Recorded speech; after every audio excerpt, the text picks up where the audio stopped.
Everyone, I am Vasu from Soil.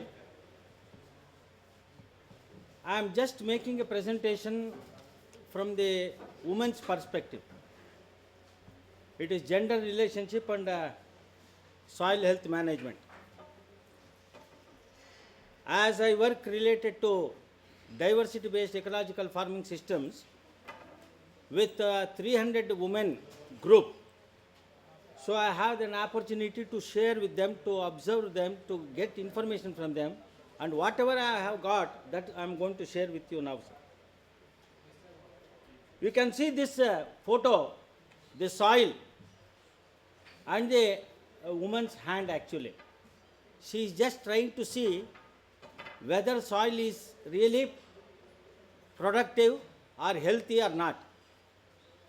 And for me, after working with them since last 20 years, there is no difference between soil and women. The system or the government never created an atmosphere which make them to function on their own or live on their own or survive on their own.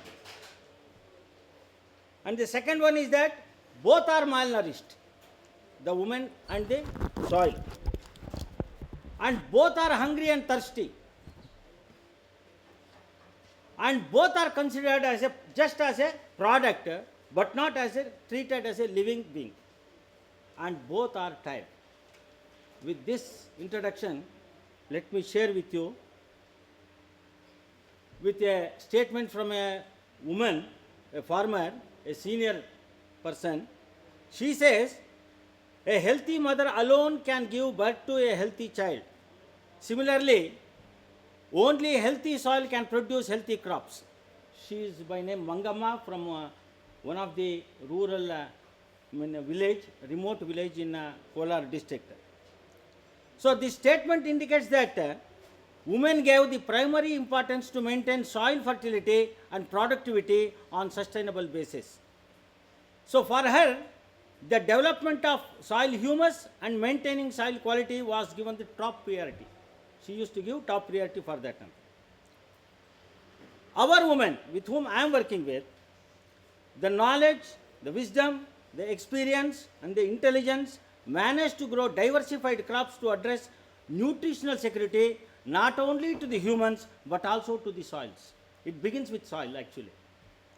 So this also showcases that the role of women in food and crop production, starting from seed selection, sowing, soil nutrient management, weeding, harvesting, threshing, seed saving, grain storage, food processing and cooking.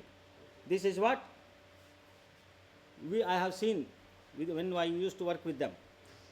So I work in a declared drought region called Chintamani, where soil and water and the seed factors limit crop yields. Amazingly, the knowledge of women on farming also revolves around these three important factors, that is the soil, the water and the seed. They knew these factors are interconnected and were the bedrock of diversity-based ecological farming systems. So they integrated these three factors in their actions on soil and water conservation to increase soil flora and microbes and retain soil moisture. The focus is to attain multiple benefits like quality food, quality fodder, and improving soil health and overall promotion of biodiversity. And these practices were developed over centuries by them. And history also says that women have been the breeders since time immemorial, much before the scientific breeding began. If you look at this photo, you can see the down photo, which is in the down. Women are testing the germination of some of the seeds. If you look at the photo, you see the confidence in their eyes that they have breeded that seed. They know each and every sapling will going to produce crops or grains. And soil health for them is nothing but application of tank silt. Watershed management, most of the time they say desiltation, but they don't say tank application, silt application. So tank silt application is a primary thing. And farmyard manure, all such things are there. Then seed quality and biodiversity, and the role of women in begins in the farming sector, farming activity with seed testing and seed treatment. I found that when the women lost their control over farming or their role in farming, when the chemicals were introduced, hazardous chemicals introduced in our farms. I think this was the beginning of the decline of soil in our country, and the human contact with soils are started widening from then onwards. In the middle of the middle photo, a farmer, it's a myth that created without fertilizer nothing can be grown. But if you look at this photo, the woman with so much confidence, without application of any chemicals, she has developed that. So that was the practice.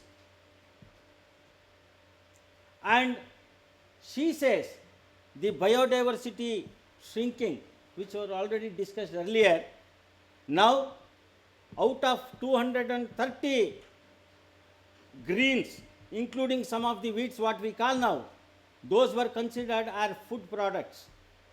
Those were considered as medicinal values. And now all these things have been considered as just weeds, and paraquat and Roundup have been sprayed by women only to eradicate that. This agriculture practice, you see, using the livestock, the bullocks replaced with tractor, the seeds, native seeds were replaced with hybrid seeds, the irrigation, canal irrigation, earlier, now borewell has come up, neem and cow urine had a prominent role in managing pest as well as providing nutrients to the soil. That has also been neglected now. Lot of pests are there, pesticide have come up, and you can see the comic figure there. It's a spray. How it, this is I think around 25 years back this was produced. So now Roundup and glyphosate, such kind of a thing which are literally creating severe health problems in the rural areas, especially on women. To manage one pest, pesticides were there. Then they said this is not possible, so they introduced genetic engineering, and to protect traditional seeds, instead of protecting the traditional seeds, they started producing genetically modified seeds and crops. This is the outcome of the endosulfan. My friend, I think Dilip will share about this, and Gopal Krishna also, toxic waste. It is okay. So in this way, each component of the traditional farming system where women had a respected role were dismantled. Their wisdoms, their experience, their knowledge, everything has been neglected and sidelined. The beliefs they had, the culture they used to follow, and the practices, the celebrations, interdependence, sustainability, all such things are all disappeared because of a single policy. Who I do not know who has to be blamed here, due to the introduction of chemical agriculture, chemicals. Then modern agriculture replaced the local genetic materials. Common property resources, which are the reservoirs of biodiversity, are exploited. The farmers are totally dependent on private companies for farm inputs. As a result of this, our agrarian sector, morning they said agriculture is rural, but rural is not agriculture. It's true. Our agrarian sector, agriculture economy, agroecology, livelihood sources, the health, education, everything has been dismantled. So what we see today is productive soil is unhealthy, water scarcity is there, and decline in diversified food products. We can see this soil erosion. They say in 1 acre of land, if 1 centimeter of rainfall is there, that is almost all equal to 40,000 liters of water. Do we have our soils which have the capacity to absorb that water? No. And it is the soils are all over the country are thirsty and hungry across the nation. So there is a need to do something. Government tried to do, introduce nutrient based subsidy policy. It is again the old wine in a new bottle system. And also now this direct benefit transfer. The money going to the menfolk of the family, whereas women again neglected.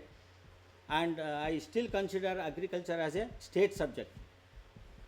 And there is no department. I mean, departments are there for agriculture, water, fertilizers, agriculture, everything, but no minister or ministry or a department to safeguard our soils. No act or legislation, amendment to protect our soil organisms. No effective policy to nurture soil flora and fauna. With this, no respectable role for women, and her knowledge, wisdom, intelligence, experience have been neglected, and she is just been treated as a farm laborer. So this is how, that's why I said in the beginning, soil and women are not two different things, they are one and the same. Both are living. With that statement I conclude. If there is anything to be said. Only last one thing I would like to share, that Mangamma, the farmer woman, so told me, treat soil as a child, soil will treat you as a mother. This is the thing what she said. And food giving to, I was talking about the chemical fertilizers and public distribution system food. She said, the food giving to our soil and women are not nourishing us, but they are perishing us like that. With this I conclude.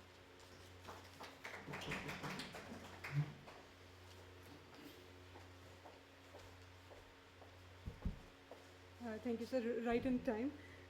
May I now request Mr.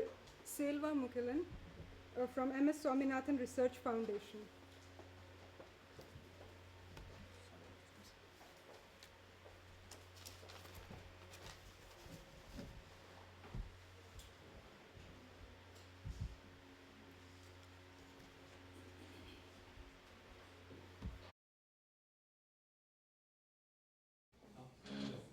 So basically, I would like to, probably you'll be aware that most of you were there when I was presenting about the indicators and holistic understanding. So one of the indicators we have is this gender equity as an indicator. So we've been debating about how to really capture that as an indicator at farm level.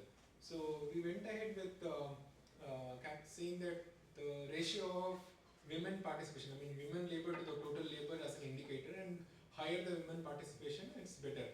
So I would like to have an idea about your perspective on to take such a estimate as an indicator of gender equity. So in fact, just to add a discussion over it, earlier we had two parameters involved in it. One is amount of self women labor to the total labor, and another one is total women labor. So basically, two we had. But within our own discussion, people said that self-women labor is just putting too much burden on women, so that may not be taken as a right indicator of, basically unpaid women labor. Shouldn't be taken as a gender equity or empowerment indicator. And we went ahead with just the total opportunity available, basically the total women labor to the total overall labor ratio. So we'd like to get an idea about how we can measure. Is this a good idea of measuring gender equity, or is there any other way to quantify the gender equity as an indicator? So, basically this is a question which we had for our estimation thing methodologically. I would like to hear your opinions and ideas on that. Thank you. Last question, then we'll move to the panel. Okay. Yeah, it's okay, you go ahead. Well, the wonderful case of Mr. Tyagi in the previous session, and year 2015, I suppose, the year of family farming, the notion of family farming, and now we are segregating and trying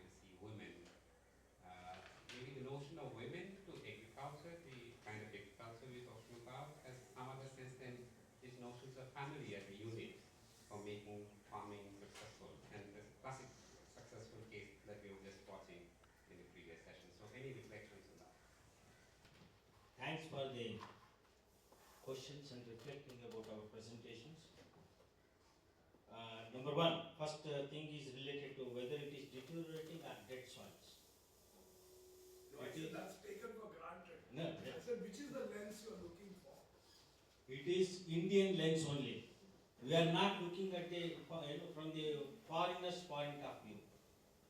What we have seen, what we have experienced, what we have observed, that's what have been shared here. Number one. And secondly, the status of woman, it differs the woman from a irrigated family and woman living under rain-fed conditions or surviving under rain-fed conditions. Changes. Most of the work I am associating with women from rain-fed conditions and landless laborers. So whatever I have shared, it's a reflection of that only. And it is not westernized, looking from a westerner point of view. I'm sorry. The second thing, as he said, patriarchal structure, of course. That is also one of the reasons. The chemical agriculture or the most of the government policies related to the agriculture, in one way or the other, supported that only. Because the women who had all sorts of knowledge, the experience, the wisdom, starting from owning the seed, though the land belongs to her husband, it is in the name of her husband, she used to, preserve, conserve, develop and give it to the husband for sowing. And she was part of most of the agricultural activities, which was totally neglected. At least these persons or people who are involved in designing such kind of programs, if they would have sat with or had a dialogue with the rural women, at least sitting for half an hour, 1 hour, just listening to them, that would have given a different, I think so. But that was not done. Okay? And second thing, her association with the livestock. Even today, in most of the villages, the cattle will be kept inside the house. In some of the places, they are tied outside the house. Cattle sheds are inside it. That means cattle were part and parcel of the agricultural activity. And taking care of the cattle health was also feeding them, taking care of their health also were responsible of the women. So women knew what kind of fodder has to be given. If you get something health upset is there, how to treat it. So she had the knowledge about around 300 types of weeds, what we call now as weeds. She has the knowledge about the importance, the benefits and the medicinal value of that. Even in silviculture, 75 involvement is there. Yeah.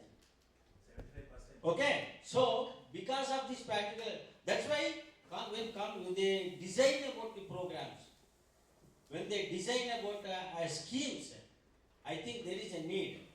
Why I called soil and women are same?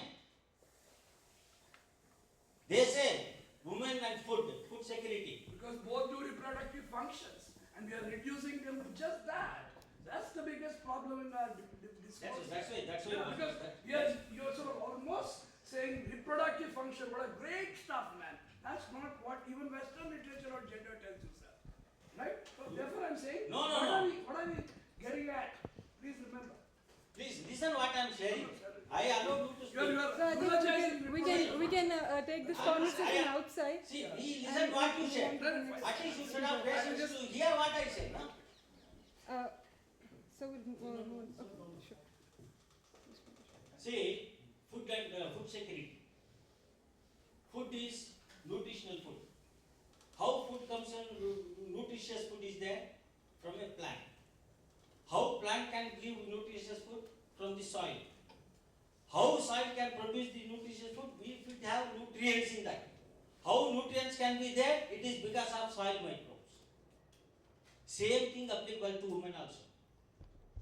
Okay? I'm not treating them as just machines. I'm also a human being and I consider them as a human. Oh, thank you so much. I'm sorry. Then this is just as nothing to add more about this. Treat soil as a child. It will take care of you as a mother. It is just a statement from a woman. I felt to share that in this audience. That's it. Okay. Then self-human labor and land ownership. It is still a bigger problem where the policymakers also look into that. That's what I was telling about direct benefit transfer. Again, the money goes to them, the men go. And they are waiting. When the money comes, what better fertilizer I can buy this time, like that. Okay? I think I will Yeah. pause. I'm sorry, sir. Please.